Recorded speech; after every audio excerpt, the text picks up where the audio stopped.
Hello friends, आज के episode में आप देखेंगे कि सई बोलेगी आपको जिससे भी फ्लर्ट करना आप कर सकते हैं। वैसे भी मुझे यहाँ पर ज़्यादा दिन तो नहीं रहना ना। विराट कहता है तुम्हें जितने दिन भी रहना है तुम्हें मेरी बात माननी पड़ेगी। सई कहती मैं आपकी हवलदार थोड़ी ना हूँ जो मैं आपकी सारी बात मानूं। विराट अपना सिर पकड़ लेता है और फिर कहता है हे भगवान, मैं तुम्हें कैसे समझाऊं। अगर तुम मेरी हवलदार होती तो ये दवाई अब तक खा चुकी होती, पर तुम तो सही हो तो तुम तो मेरी बात मानोगी नहीं, इसलिए तुम ये दवाई नहीं खाओगी। पर सही, तुम्हें अब मेरी बात माननी पड़ेगी। सही कहती है मेरी समझ में नहीं आता है कि आप कैसे हैं। कभी तो मुझे इतनी बुरी तरह डांटते हैं और आज सबके सामने मेरा बचाव कर रहे थे। आखिर आप चाहते क्या है मुझसे। विराट कहता है मैं तुम्हारे खिलाफ इसलिए था क्योंकि मुझे अच्छा नहीं लगा तुमने जिस तरह से अम्मा के साथ फ्लर्ट किया, उसको घर लेकर आई। पर आज काकू गलत थी इसलिए मैंने तुम्हारा बचाव किया। सही, मैं तुम्हारे अगेंस्ट नहीं हूँ, लेकिन तुम्हारे तौर तरीके मुझे समझ में नहीं आते हैं, वो भी कभी कभी। मैं ये अच्छी तरह से जानता हूँ कि तुमने आज सुबह से नहीं खाया होगा क्योंकि तुम सही हो, इसलिए तुम भूखे पेट हो, तुम्हें दवाई खाने की जरूरत है। सही कहते हैं मैंने खाया ना, हवा खाई, बहुत टेस्टी थी। विराट कहता है ओ मैंने भी हवा खाई, मुझे भी बहुत टेस्टी लगी, मजा आ गया बस खा के। तभी सही कहती है इसका मतलब आपने भी आज सुबह से कुछ नहीं खाया। विराट कहता है कैसे खाता, तुम जो भूखी थी तुमने हवा खाई तो मैंने सोचा मैं भी हवा खा लूं, दोनों ही हवा खा लेते हैं। विराट कहता है बस सही, अब बहुत हो गया, मुझे छूने दो, देखने दो तुम्हारे कितना बुखार है। विराट जैसे ही हाथ बढ़ाता है सही थोड़ा पीछे हटती है। विराट आगे बढ़ता है, उसका माथा जब छूता है तो चौंक जाता है। वो कहता है तुम्हें तो बहुत तेज बुखार लग रहा है।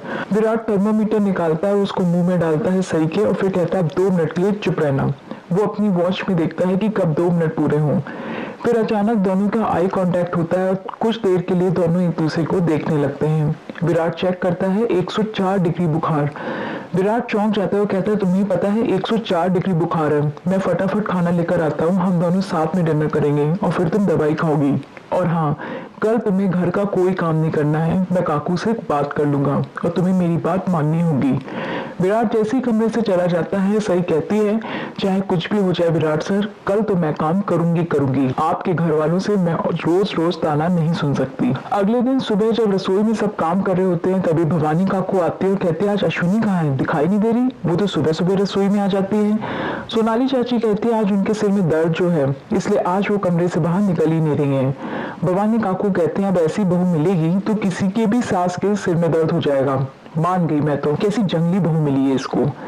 तभी पीछे से उषा मौसी आ जाती है, वो कहते हैं भवानी जी आज सई को बहुत तेज फीवर है इसलिए वो काम नहीं कर सकेगी, आप मुझे बता दीजिए, मैं ही सारा काम कर देती हूँ।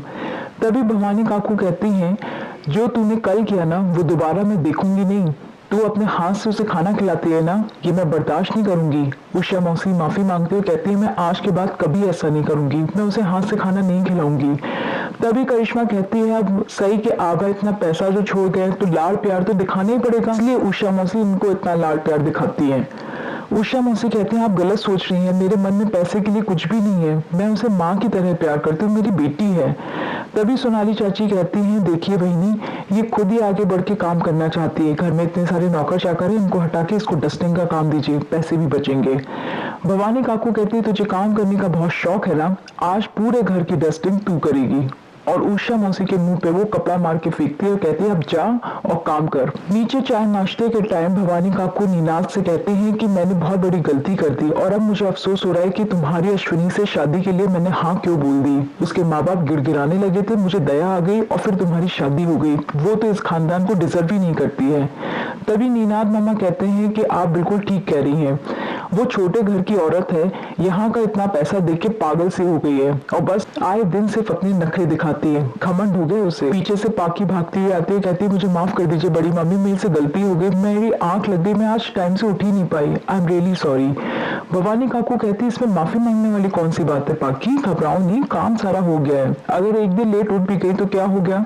पाकी कहती है मैं फटाफट आप लोगों के लिए टोस्ट सेक देती हूँ। पाकी जाती है और एक एक करके सबके टोस्ट सेकना शुरू करती है, डाइनिंग टेबल को अच्छे से सजाती है और फ्रूट्स रखती है। तभी पीछे से सही आ जाती है और उषा मौसी के पास जाती है, कहती है अब आप बताइए मुझे आज क्या काम करना है।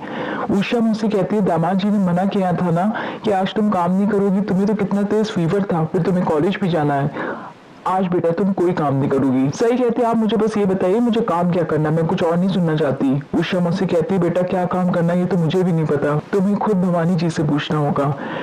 तभी पाकी आती हुई कहती है, अगर तुम बड़ी मामी से पूछ लोगी कि आज काम क्या करना है तो तुम छोटी नहीं हो जाओगी। सही, अगर काम वाकई में तुम करना चाहती हो ना तो दिल से काम करो, खुश होकर काम करो।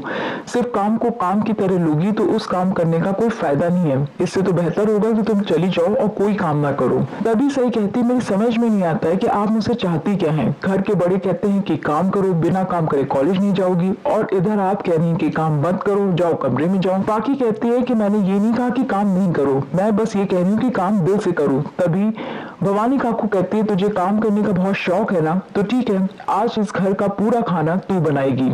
नीना, तुम बताओ आज तुम्हारा क्या खाने का मन है? जो तुम बोलोगे वही सब्जियां बनेगी, वही खाना ये बनाएगी। नीना लंबी चौड़ी सी लिस्ट दे देते हैं खाने बनाने की, जिस पर सही कहती है कि वाह, आपको तो बीपी है ना और आप इतना सारा खाना खाएंगे, आपको अपने हेल्थ के बारे में सोचना चाहिए। तभी ओमी चाचू कहते हैं, अभी तो ये डॉक्टर नहीं बनी तब इतनी चकचक कर रही है, बन जाएगी तो पता नहीं क्या करेगी। सही कहती है, जब मैं बन जाऊंगी तो आप लोगों का सिर्फ ध्यान रखूंगी और कुछ नहीं।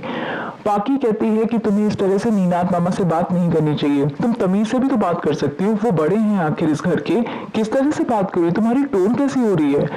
सही हाथ जोड़ती और कहती, पाकी दीदी प्लीज अब आप मुझे ज्ञान का लेक्चर ना ही दें। भवानी काकू उठती हैं, कहती है, मैं बताती हूँ क्या क्या सब्जी बनेगी। वो एक लंबी चौड़ी सी लिस्ट दे देती है, फिर कहती है, आप समझ गई ना। सही कहती है, और इसमें मेरी हेल्प कौन करेगा? भवानी काकू कहती है, वैसे तो सास बहू मिलके सारा खाना बना लेती है, पर क्योंकि तुम्हारी सास की तबीयत ठीक नहीं है तो सब कुछ तुम्हें अकेले करना होगा। सही कहती है, वो तो मैं समझ गई, अब जैसे मेरी आई सारा खाना खुद बनाती है, अगर आपको बनाना आता तो आप उनकी हेल्प कर देती, पर क्योंकि आपको तो किचन का कोई काम आता नहीं है तो इसलिए आप सिर्फ सोफे पे बैठ के ज्ञान देती हैं। पर खैर कोई बात नहीं, चौहान खानदान का ये नियम है कि एक बहू जब काम करे तो बाकी बहुएं उसकी हेल्प करती हैं। अब जैसे उस दिन महाभोज वाले दिन पाकी दीदी ने सारा खाना बनाया तो करिश्मा ने कहा कि मैं मसाला कूट दूं, तो इसलिए जब मैं काम करूंगी ये दोनों भी मेरी हेल्प करेंगी, पर कौन क्या काम करेगा ये अक्कड़ बक्कड़ से तय करते हैं। सही खड़ी होती बीचों बीच और फिर बोलती है, अक्कड़ बक्कड़ बम्बे बो 80-90 पूरे 100 में लगा था आगा, चोर निकल के भागा। अब क्योंकि गा आया है करिश्मा पे तो करिश्मा सारी सब्जियां काटेगी और पाकी दीदी मसाले कूटेंगी। क्यों पाकी दीदी, तैयार है ना, आप मसाले कूट तो देंगी ना। पाकी का चेहरा देखने लायक होता है और इसी के साथ एपिसोड का दी एंड हो जाता है। कल के एपिसोड में आप देखेंगे कि भवानी काकू पाकी से बोलेंगी कि तुम्हें मसाला कूटने की कोई जरूरत नहीं है, मिक्सी है ना उसमें कर लेना। तभी सही बोलेगी, मिक्सी में मसाले जब पिसते हैं तो स्वाद नहीं आता, खुशबू नहीं आती, इसलिए वो सिल पे पीसेंगी। पाकी जब किचन में जाएगी और सिल पे लाल मिर्च पीसती है तो उसके हाथों में जलन होने लगती है, जिससे पाकी रोने लगती है। तभी सही झुकेगी और बोलेगी, पाकी दीदी जब मिर्ची हाथ में लगती है ना तो किसी को भी जलन होती है, अब आपको एहसास हुआ कि दर्द क्या होता है। तभी वहीं पर विराट आ जाएगा, वो बोलेगा, तुम्हें जो प्रूव करना था तुम कर चुकी हो, अब मैं पाकी के खिलाफ एक शब्द नहीं सुनूंगा। ये सब होगा कल के एपिसोड में। अगर आपको हमारा चैनल पसंद है तो प्लीज हमारे चैनल को लाइक शेयर सब्सक्राइब करें। कल मिलते हैं नई कहानी के साथ, तब तक के लिए